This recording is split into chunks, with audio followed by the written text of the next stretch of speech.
Homage to Buddha Shakyamuni, homage to Manjushri, homage to all the lineage masters. Profound and subtle dharma is rarely encountered in eons. Now we can follow it. May we realize the Tathagata's meaning. To liberate all sentient beings, please generate unsurpassed bodhicitta. Next, we will continue with the Guhya Garbha Tantra. Today we are going to talk about proving the profundity of the sublime view of mantra. The view of secret mantra is really profound. This is divided into two parts. First, a general explanation. Second, a specific establishment of the right view of secret mantra. Regarding the general explanation, second, when the union of bliss and emptiness and the union of space and awareness are experienced as such, this refers to the union of bliss and emptiness, or the union of space and awareness. It can also be called the union of clarity and emptiness. In fact, based on the principles we discussed earlier, the fundamental nature of phenomena is the inseparability of clarity and emptiness. When you truly experience this nature, this perfectly pure basic space of the fundamental nature of phenomena is the aspect of awareness as kayas and wisdom that are by nature spontaneously present and free from meeting and parting. When you experience or feel the union of clarity and emptiness, or awareness and emptiness, at that moment you have actually fully realized the fundamental nature of all phenomena. What is this fundamental nature? It is the dharmadhatu of emptiness and primordial purity. In other words, it is the clarity aspect of awareness, the reality of kayas and wisdom that are perfect and beyond meeting and parting. Since the fundamental nature is the union of appearances and emptiness, according to the fundamental nature, even impure appearances do not exist. As a result, within the fundamental nature of clear light, only kayas and wisdom appear. When we truly experience this appearance of the non-duality of clarity and emptiness, we have actually realized the fundamental nature of all things is the union of emptiness and luminosity.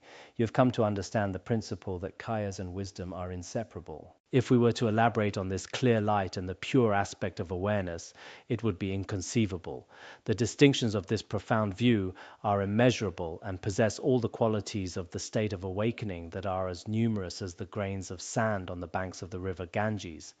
When we experience or realize this non-duality of clarity and emptiness from the aspect of emptiness, it is a state free from all conceptual elaborations.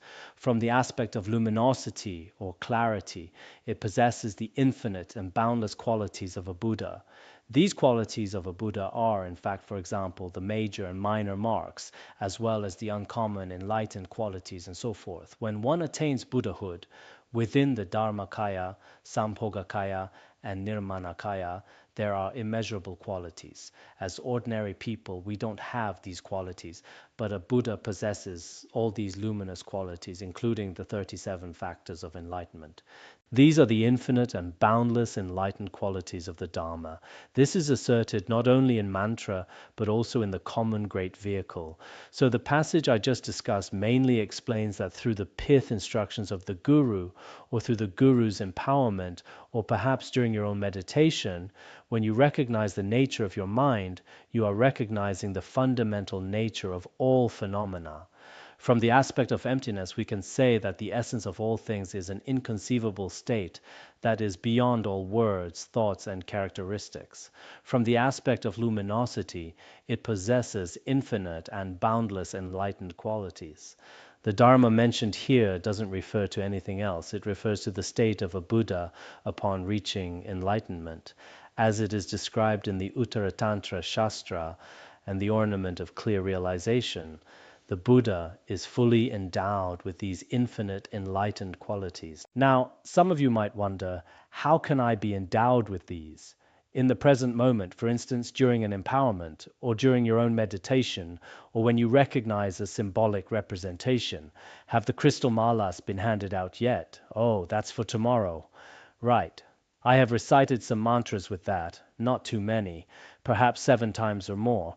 I see those here today are for the great perfection. Those attending the Guhya Garbha Tantra teachings can also have them. Tomorrow I'll give a malabi to everyone. Actually, it's just crystal, nothing fancy.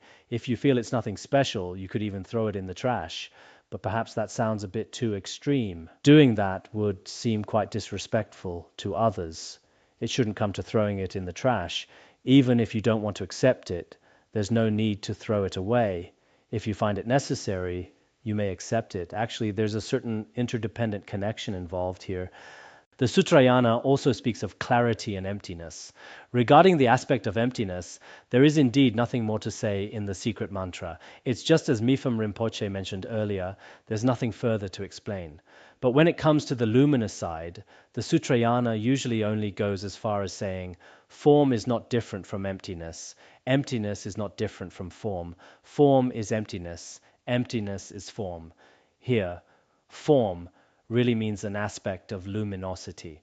However, as for how emptiness and luminosity are inseparable, many sutras don't really delve into the details. Actually, if you look at any of the secret mantra teachings, you'll see that form here doesn't just mean physical matter. It refers to all appearances, absolutely everything that manifests. While these appear as luminosity, their very essence is emptiness. In his commentary, The Great Chariot of Finding Comfort and Ease in the Nature of Mind, omniscient Longchenpa uses the moon's reflection in water as an analogy. This analogy makes the point very clear. When the reflection appears, there isn't even a single atom of the real moon present in that water. The reflection is entirely empty, yet within that emptiness, the moon vividly appears. This is one way to understand how form is not different from emptiness. Emptiness is not different from form.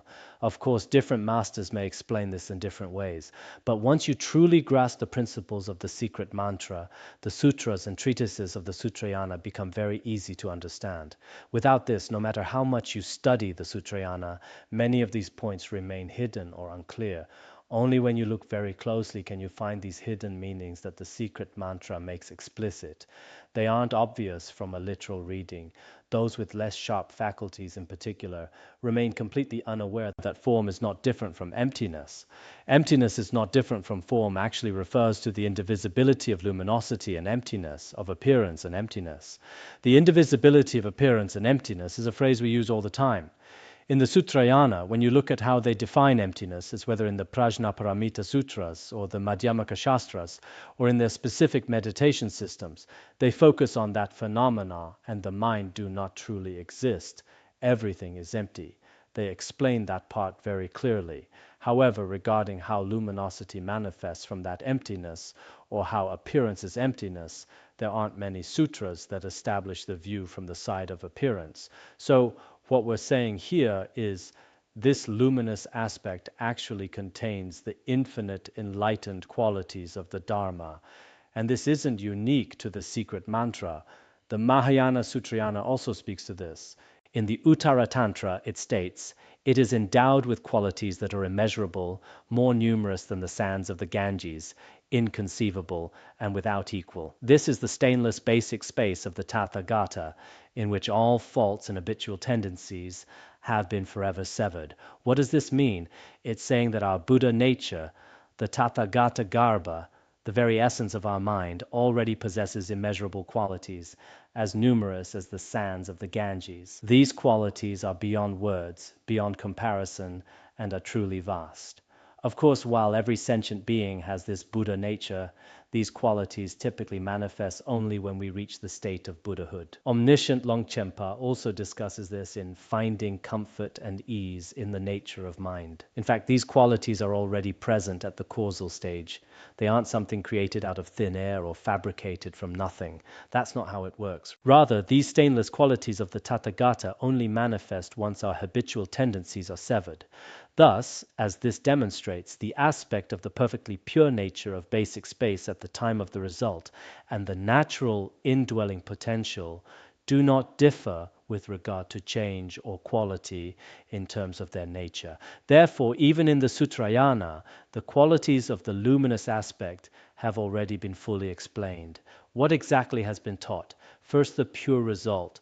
When we attain Buddhahood through our practice, all these qualities will manifest. Actually, the source of these qualities is the luminous aspect. They emerge from the luminosity of the union of appearances and emptiness. Second, there is the naturally abiding Buddha nature. This is something every sentient being possesses. Just as it is described in the Uttara Tantra Shastra, it is endowed with boundless qualities, as numerous as the sands of the Ganges. These qualities are inherent within us, even while we are still sentient beings. So, from the perspective of the nature, there is no difference, no better or worse, between the qualities of a sentient being and those of a Buddha. If you truly understand this, you'll see that the qualities within a bodhisattva in Sukhavati and the qualities of a being in hell are essentially no different. Neither is superior to the other. In the Mahayana Sutras, it is also stated in this way. Mipham Rinpoche will elaborate on this further.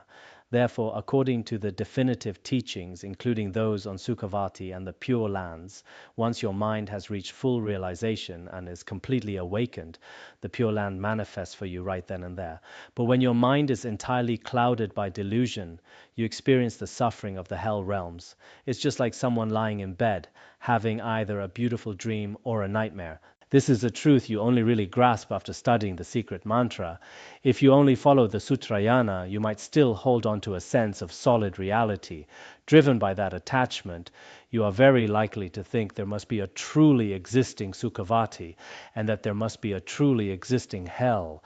They think these places can only be real if they exist as solid entities.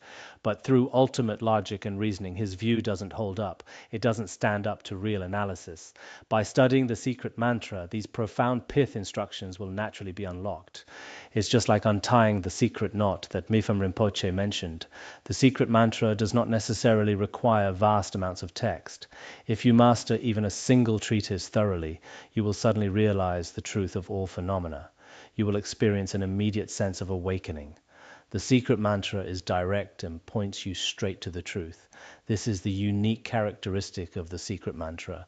When you truly recognize the indivisibility of appearances and emptiness, setting aside the emptiness found in Madhyamaka texts, those with little merit have no doubts. Even a slight doubt destroys samsara.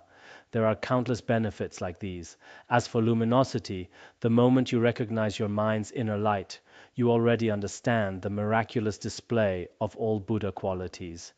In the Sutrayana, works like the Uttara Tantra Shastra only present this point theoretically. But as for how to actually practice and recognize it, it's kept hidden and isn't explained in detail. Only the secret mantra explains it directly. As we discussed, within the Father and Mother Tantras, the core of Mother Tantra is the wisdom of the fourth empowerment. Whether we call it the wisdom of great bliss or the true awareness of the unity of clarity and emptiness, the meaning revealed by the word empowerment.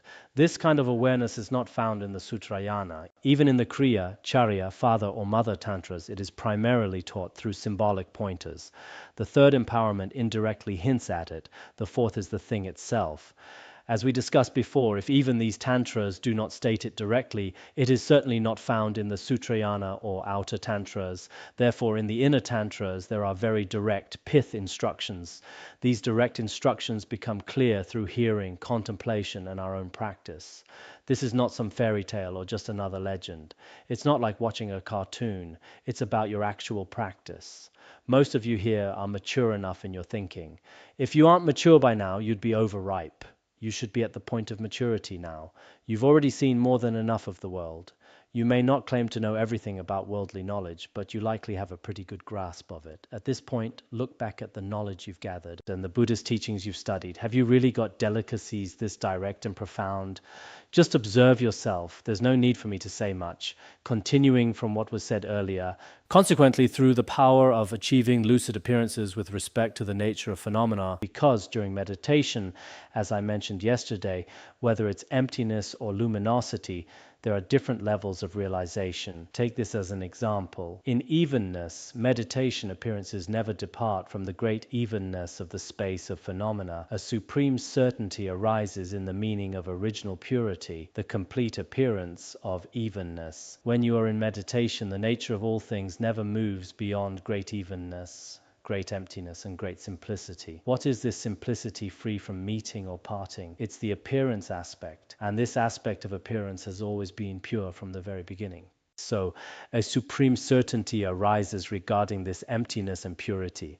That's the kind of certainty one has during meditation, because with the pith instructions and the practice of the secret mantra, the moment you settle into meditation, you fully realize the true nature of the mind and all phenomena. You gain a genuine, solid certainty in the unity of appearances and emptiness. Once that certainty is there, it stays with you throughout all your actions in the post-meditation state. It's not like some other schools where the view is one thing, the practice is another, and the behavior is something else entirely. In worldly terms, that's like being double-faced. It doesn't make sense. How can you see one thing in your view but practice something else, and then act in yet another way, only to get a different result? Then your view, meditation, action, and result are all disconnected. That's just not right. When you have a certain understanding of the unity of appearance and emptiness during meditation, then in post-meditation, all your practices and actions will also remain within that state of union. This is the supreme certainty of post-meditation, the view of secret mantra. Thus, having achieved the wisdom of Sutra's path of seeing, the basic space of clear light is apprehended just as it is. If you see it precisely as it is, you are seeing the Dharma Dhatu. This is exactly what the Sutrayana calls the wisdom of the path of seeing. During this equipoise, when the truth of the great evenness of the space of phenomena is known free from duality, there are no elaborations such as pure, impure, existing or not. Nevertheless, by the strength of actually knowing the space of phenomena from the perspective of certainty achieved after evenness, the truth of great purity and evenness is precisely realized. While you are actually in the equipoise, there are no elaborations such as pure, impure, existing, or not existing. Both the Sutrayana and the secret mantra agree on this, especially from the perspective of a first Bhumi Bodhisattva. Everything is the equal Dharmadhatu, one taste, one essence, because that's what was seen in meditative equipoise. Then for the certainty in post-meditation, one can realize that all phenomena are great evenness and great purity. The Uttara Tantra continues, having seen that the mind's nature is clear light, the passions have no true inherent existence. When you see the mind's nature as clear light, you see that afflictions have no existence. Having realized the selflessness of all sentient beings, your unobstructed mind sees all sentient beings as followers of the Buddha. By realizing selflessness, all extreme views are completely calmed. The main point here involves knowledge of the full range of phenomena and knowledge of things as they are. Speaking of the knowledge of the full range, what exactly does it mean? It is seeing the nature of the mind and the selflessness of all beings. It is seeing that Buddha nature pervades every single sentient being. The first stanza refers to the realization of emptiness and selflessness during meditative equipoise. The latter stanza is seeing that all beings possess Buddha nature and unobstructed wisdom. I bow down to you, whose wisdom knows the innate purity of infinite beings. In the Uttara Tantra Shastra, this is a prostration to the Sangha. But who exactly is the Sangha? Anyone who possesses this kind of wisdom is an Arya, a noble being. On the surface, it may look like a prostration to the Sangha, but in fact, it is a praise of how Buddha nature pervades every single being. In the ultimate sense, or during meditative equipoise, all things are empty. But in post-meditation, Buddha nature pervades all sentient beings. All its boundless, infinite qualities are also fully present in everyone. Every single being already possesses this. This pure Dharma Dhatu pervades all phenomena. This is the main point he is making here. Concerning this, when mantra's path of indivisible cause and effect, the truth of great purity and evenness is realized, not only will there be the potential to precisely ascertain the truth of the nature of phenomena, there will be Buddhahood. You must realize the secret mantra's truth that cause and result are indivisible. If you don't realize the meaning of purity and evenness taught in the secret mantra, then let alone Buddhahood, you won't even reach the first bhumi. In other words, to truly attain the level of the first bhumi, you have to study the secret mantra. That's what it means. Now, some might ask, does that mean those who only follow the Sutrayana can never reach the first bhumi? Not exactly. To reach the level of the first bhumi on the great path of accumulation, you can use your miraculous powers to travel before infinite Tathagatas to receive the Dharma. When you receive these teachings, not every Buddha is teaching only the Sutrayana alone. So you can receive the teachings on the unity of purity and evenness from other Buddhas. But why do we specifically mention the secret mantra here? Because if you don't realize the principle of primordial purity as taught in the secret mantra, then attaining Buddhahood is impossible. Let alone attaining Buddhahood, one will not even reach the first bhumi. Within the context of the Sutrayana alone, these vast teachings on primordial purity are simply not present. So take any Buddha or spiritual friend, even if they aren't specifically studying the secret mantra, and on the surface they wear the robes of a Sutrayana monk. If they are teaching the meaning of primordial purity, then they have already attained the purity explained in the secret mantra. So in name, it's fine even if one doesn't study the secret mantra.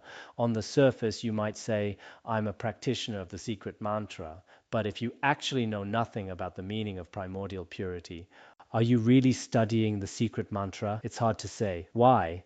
Because the ultimate view established in the secret mantra is the unity of purity and evenness, primordial evenness and primordial purity. But if you don't understand primordial purity at all and you just wear Tibetan robes, well, some people in Han regions think the secret mantra is just Tibetan Buddhism, calling it Lamaism. They label Chinese Buddhism and all other schools as the Sutrayana. Based on that logic, they try to distinguish the two by the clothes people wear, or assume anything from Tibetan region is secret mantra. Many people who don't understand Buddhism are spreading these ideas. Honestly, these are just conclusions made by those without wisdom. There's no need to stop them. But true secret mantra isn't necessarily about wearing Tibetan robes or chanting a few mantras. It's not just about holding a Larong prayer book or liturgy and thinking that makes you a Vajrayana practitioner. Some people are completely confused about whether they are studying the Sutrayana or the Vajrayana. You can call it whatever you like on the surface. But the meaning of the unity of purity and evenness is explained extensively in the secret mantra. If you don't study this, you won't attain the first bhumi. Why? Because at the level of the first bhumi, one must fully perceive the primordial nature of the Dharmadhatu. Without this realization, one does not possess the realization of a first bhumi bodhisattva. Their wisdom would still be insufficient. Why is that? Because the nature of all phenomena is the union of appearances and emptiness. The emptiness aspect is taught extensively in the Sutrayana. However, the aspect of luminosity is not found within the Sutrayana, unless you have exceptionally sharp faculties who can fully realize the luminous aspect through Sutrayana teachings. I think of certain great Zen masters who, by relying on a single verse or even just a sound, also awaken to the meaning of primordial purity. The meaning of primordial purity is what the secret mantra teaches. Even though they didn't appear to be studying the secret mantra, if they have realized the truth it teaches, they are actually secret mantra practitioners. I think I've made this point quite clear to everyone. Actually, I think I've explained it quite brilliantly. Just kidding. Even Indra wouldn't look good if he praised himself. And someone like me, I never praise myself. Just a joke, don't take it seriously. Now, suppose someone thinks, given that on the path of sutra, the entirety of phenomenal existence is not taught to be primordially awakened as great purity, it is then impossible to see the truth by means of the path of sutra alone. Some people might think this way. If that's the case, if the Sutrayana doesn't teach primordial purity and the innate Buddhahood of all phenomena, does it mean that by practicing the Sutrayana alone, one can never reach Buddhahood or even the first bhumi? That is the doubt being raised here. Mipham Rinpoche already knew the questions people would raise. Some might worry, if we put it this way, we might get stuck. What then? There are many such anxieties, but actually to a great realized being, our tiny worries and minor doubts are hardly worth mentioning. On the path of sutra, while familiarizing with and accumulating merit for one incalculable kalpa, the teaching that reveals the truth of the evenness of phenomena is as though hidden within its own path. Nevertheless, after an extended period of time, certainty concerning the great purity of phenomenal existence will naturally be gained. This one kalpa covers the path of accumulation and the path of unification. For those with sharp faculties, the total path takes 3 incalculable kalpas. The path of aspiration takes 1 incalculable kalpa, the 7 impure bhumis take another, and the 3 pure bhumis take a third. This is how it was explained before, right? This involves an entire kalpa of accumulating merit and spiritual practice. This is how it works in the Sutrayana. One first resolves the meaning of emptiness, that all phenomena are empty. Then, throughout an entire incalculable kalpa, merit is accumulated relatively, while emptiness is practiced ultimately. Eventually, the truth of purity, which remained hidden within the Sutrayana path, will finally manifest after that one incalculable kalpa of practice. Only after such a long time can it be fully realized. So the Sutrayana has this too. It just takes a very long time. It takes an entire kalpa for this realization of purity to appear.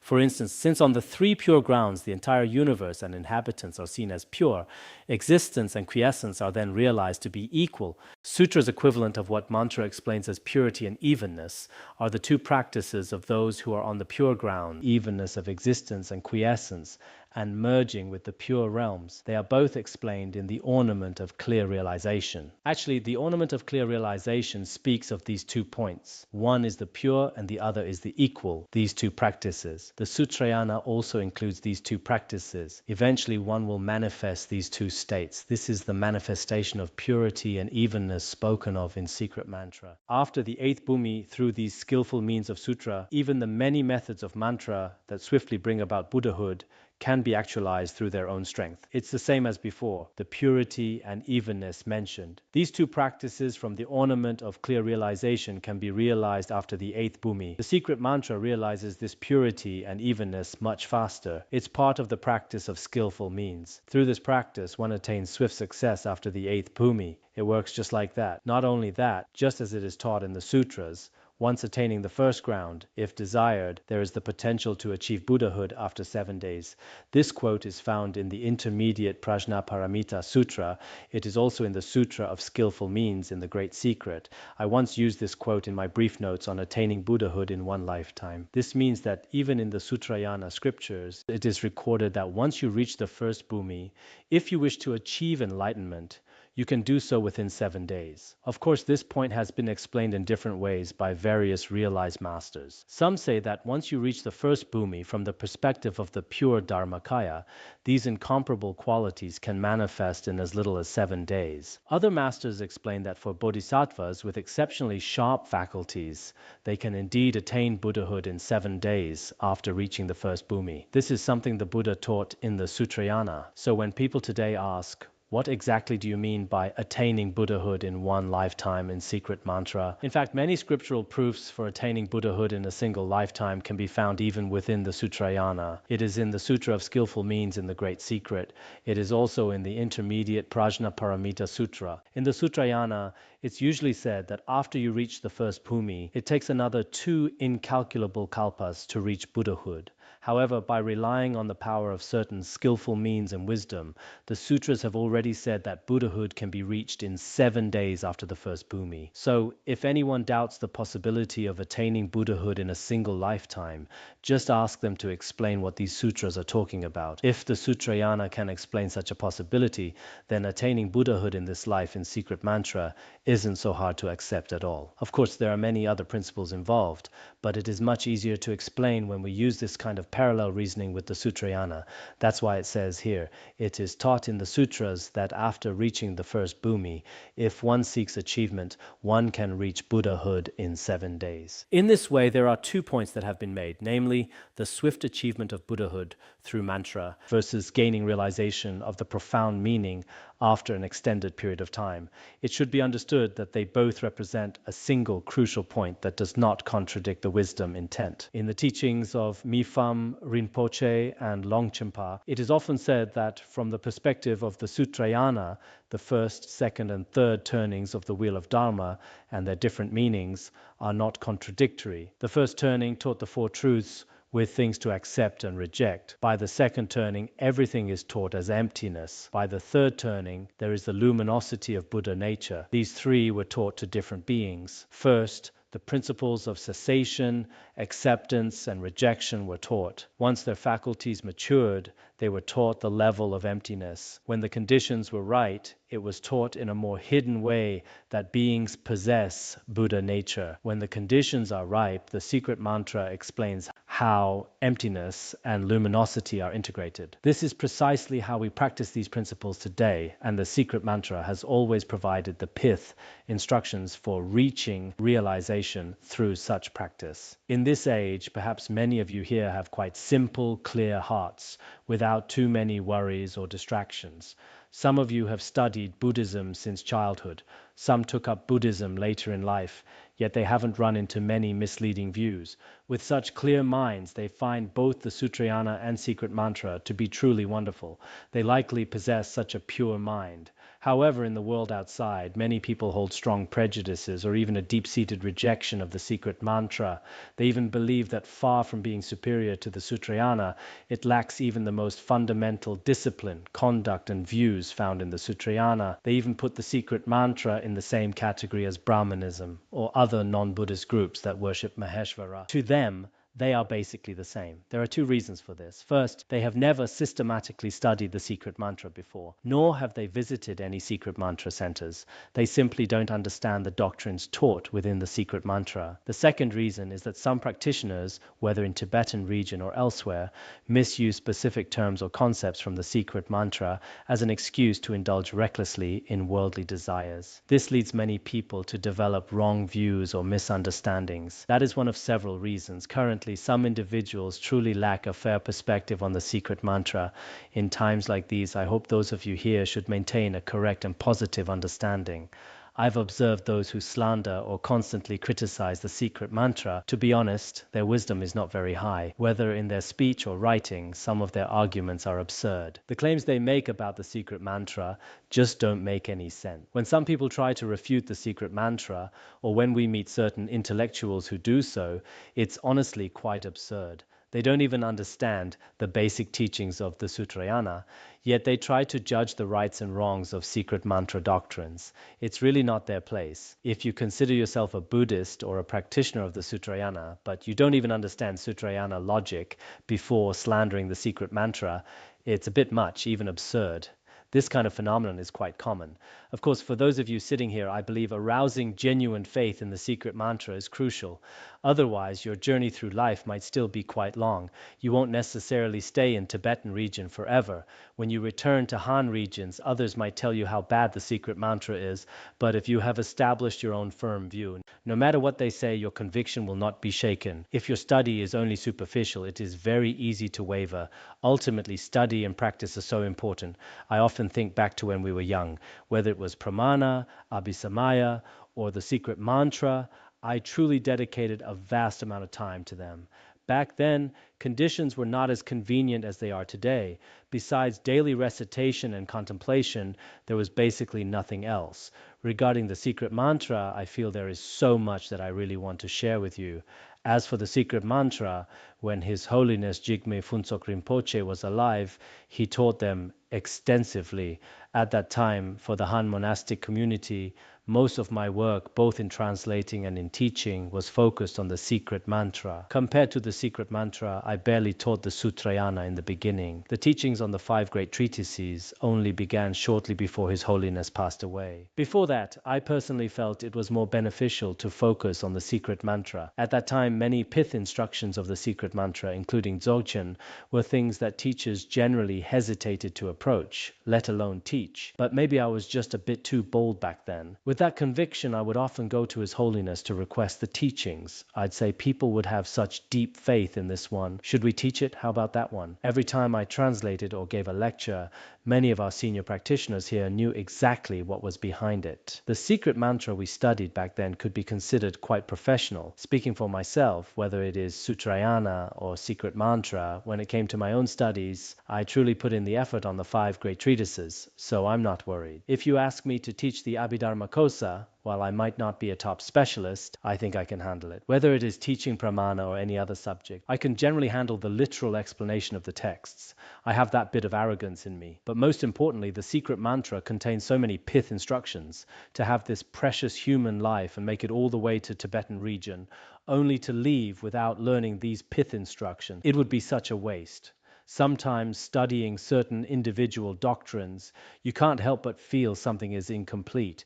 You really need the secret mantra to fill in the gaps. With the secret mantra, the Buddha's entire Dharma finally reaches its full completion. When I visited Thailand, on one hand, I was so inspired to see how Buddhism flourishes there. But on the other hand, there are many misunderstandings of Mahayana, and their knowledge of secret mantra is very limited. At that moment, a certain feeling and a voice naturally rose within me. What was it? Oh, what's needed here is the complete Buddha Dharma. I've gone off topic. Let's stop there. Moving on. Mipham Rinpoche states that the three turnings of the wheel of Dharma are not contradictory. It is crucial that we understand this point. Even more importantly, the Sutrayana and secret mantra are not contradictory. This is also very important. In fact, true secret mantra doctrine can be fully explained through the Sutrayana. It is not a case of secret mantra practitioners eat meat while Sutrayana ones don't. It's not as if the two are like oil and water. That's absolutely not the case. Or that the Sutrayana keeps pure precepts while the secret mantra does not. Those who think this way haven't understood secret mantra doctrine at all. The secret mantra is built entirely upon the foundation of the Sutrayana. It represents the Sutrayana reaching maturity and its highest level. Some who only study the Sutrayana might not admit this, but even if they don't admit it, if there is a chance to communicate through logic and doctrine, I've had such discussions with certain masters before. After we talked, they had no choice but to acknowledge it. There was a master from a Buddhist academy who believed the Sutrayana was the highest. He said, saying the secret mantra is the most sublime is unreasonable. I don't accept it. I said, if you don't accept it, let's sit down and talk it over.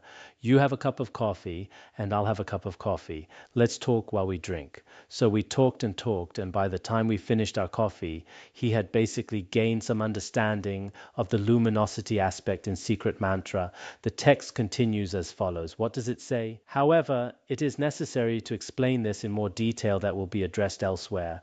Indeed, there are many principles that could be explained here, but Mipham Rinpoche mentions elsewhere, and he's likely pointing to his commentaries on the Kalachakra Tantra. That's probably it. In other works, Mipham Rinpoche discusses how the Sutrayana and secret mantra are integrated as one. Or he explains the unique features where secret mantra surpasses the Sutrayana. He originally intended to elaborate on these principles here, but instead of a detailed explanation here, he points to his other treatises. Among the major works of Mipham Rinpoche that we have seen, he doesn't actually discuss this extensively in many other places. He mentions it briefly in some specific pith instructions. However, the most important issues have already been covered here. Therefore, for many of you present, I hope you will study the Guhyagarbha Tantra commentary more often in the future. This Guhyagarbha Tantra contains many, many hidden meanings. In such a short teaching time, we might not finish it all, or I might not even be able to express everything. Based on this reasoning, although phenomena ultimately abide as great evenness, on the relative plane it is not held that samsara is the state of awakening, since there are distinctions concerning cause, result, acceptance, and rejection. That is why this is called the causal vehicle of characteristics. In the ultimate truth, all phenomena are empty. On the level of relative truth, they emphasize the need to accept and reject based on cause and effect. They hold that samsara is not inherently pure, nor is it the Buddha. Instead, they believe we must rely on causes and conditions to transform and eventually reach enlightenment. And that's exactly why it is called the causal vehicle. Until genuine truth is directly realized, there will be confusion concerning the truth of the awakened nature of phenomena. This is the Sutrayana's way. Only when one reaches the first bhumi can one truly and fully understand the reality of all phenomena. Before that realization, although all things are primordially pure, there is still a degree of ignorance regarding the Tathagata's true state. The Sutrayana view retains this ignorant portion until the first bhumi. Some might think, how can the Sutrayana have an ignorant portion? It is the highest and most correct, but it does. Why? Because, as we have discussed repeatedly, the nature of all phenomena is the indivisibility of emptiness and purity. Yet the Sutrayana focuses mostly on emptiness. It rarely addresses the aspect of luminosity. For those who study the Sutrayana, this is quite evident. In any Sutrayana center, we can see how much they actually understand about Buddha nature. What is their understanding of luminosity? If that's missing, Isn't that a form of ignorance? The nature of all phenomena possesses both appearance and emptiness, but when you study the Sutrayana, you only see the emptiness aspect. It's true for Madhyamaka and Prajnaparamita. It's the same with the Lotus Sutra or the Shurangama Sutra. And it's no different for the Diamond or the Heart Sutras. You might chant them daily, Om, but it's always about emptiness. All phenomena are empty. The four elements are all empty. This is what everyone says. But how do you perceive luminosity? This is exactly what the sutra tradition hasn't quite realized yet. On the path of mantra, even at the time of initially severing all doubt through hearing and contemplating, you might be ordained today and tomorrow you start studying secret mantra. You start with the 4 preliminary practices for 4 or 5 months. Once the preliminaries are finished, you receive the great perfection empowerment. During that empowerment, the principle of the indivisibility of luminosity and emptiness is revealed. As you begin practicing Dzogchen, you learn that the nature of the mind is luminosity. Within those first few months or within a year, these pith instructions are explained to you directly. Whether you get it is up to you. Therefore, on this particular point, there is no ignorant portion. In contrast, the Sutrayana never emphasizes this point so directly. In secret mantra, it is taught during the generation and completion stages, or explained directly in the great perfection. Appearance is the Sambhogakaya, and emptiness is the Dharmakaya. They are indivisible. The nature of the mind is like this, and the nature of all phenomena is like this. It has been pointed out to you directly. So when we say the secret mantra is supreme, it's not just a bias. It's not just me saying it's great because I happen to study it. It's not the case. On the path of mantra, even at the time of initially severing all doubt through hearing and contemplating, and since inseparable samsara and enlightenment are seen as great purity, samsara and nirvana are primordially indivisible. From the very first stage of your studies, this has already been pointed out to you through various pith instructions. There is no confusion concerning the view. This is something we can say with total confidence, even in the presence of the truly wise. If someone challenges you and says, your view just doesn't hold up, well, as we say in Sichuan, we could place a bet and settle it. If you're still not convinced, let's sit down and really hash it out. Which is more sublime, the Sutrayana or secret mantra? When it comes to the primordial nature of all phenomena, how does the Sutrayana define it? And how does the secret mantra? Of course, I'm not saying that every secret mantra practitioner has a superior view or that they all have great miraculous powers and achievements that far surpass those in the Sutrayana. That's not it. But in terms of the philosophical school, secret mantra directly addresses the ultimate nature of all things, whereas the Sutrayana explains one part very clearly, but leaves another part aside due to the different faculties of sentient beings. It's not that the Sutrayana cannot say it or doesn't know how. That's not it. The Sutrayana considers the faculties of vast majority of beings. For many Sutrayana practitioners, the idea of luminosity is just too hard to accept at first. Therefore, it is introduced gradually and placed later. That is the reason. I think many people need to understand this difference between Sutrayana and mantra. Thus, its view has no ignorance. The cause of suffering arises as the nature of the truth of the path. In the Sutrayana, the truth of the origin causes the truth of suffering.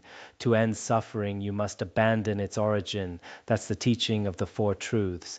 But in the secret mantra, the origin is actually the path itself. The origin, our karma and afflictions, is realized as the wisdom of the path. Suffering arises as the nature of the truth of cessation. In the Abhidharmakosa, when the truth of cessation is discussed, it refers to analytical cessation and non-analytical cessation. It is often seen as a kind of extinction or void. But here, cessation refers to the extinguishing of afflictions and the presence of wisdom. That is to say, the very nature of suffering is wisdom. Therefore, afflictions are set free as wisdom and suffering is set free as exaltation. This is the perspective of secret mantra regarding the 4 noble truths. And this isn't just a way of talking. Secret mantra truly explains how the cause of suffering, karma, and afflictions become wisdom. It explains how suffering is taken as the path and transformed into wisdom. There are specific practices and theories for these principles. To see the inseparability of cause and result is called the resultant vehicle or the Vajra vehicle. Why is it called the resultant vehicle? Because the result is taken as the path now. This is the resultant vehicle, also known as the Vajra vehicle. Why is it called the Vajra vehicle? Because cause and result are indivisible. Even at the stage of the cause, we are already applying the qualities of the result. In reality, the essence of the result and the cause are inseparable in any circumstance. Look at the Sutrayana. Form is not different from emptiness. Emptiness is not different from form. Why is it said that way? Actually, parts of the Vajrayana are present in the Sutrayana. We just haven't understood them yet. Appearance is emptiness. Emptiness is appearance. Mipham Rinpoche explains this principle in The Beacon of Certainty. Appearance and emptiness are not like having appearance separate from emptiness or emptiness separate from appearance. The very phenomenon appearing right now is empty. The indivisibility of appearance and emptiness is the nature of all phenomena and our mind. The relationship between them is inseparable. Vajra means indestructible or immutable. In secret mind, from this perspective, even the aggregates, elements, and sense sources are described through the term Vajra.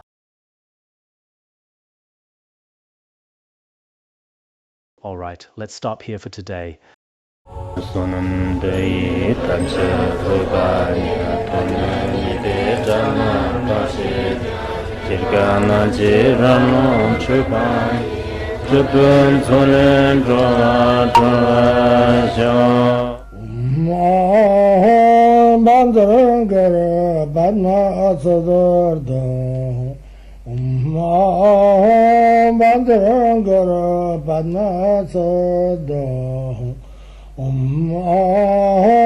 Bandara Banma Sodargye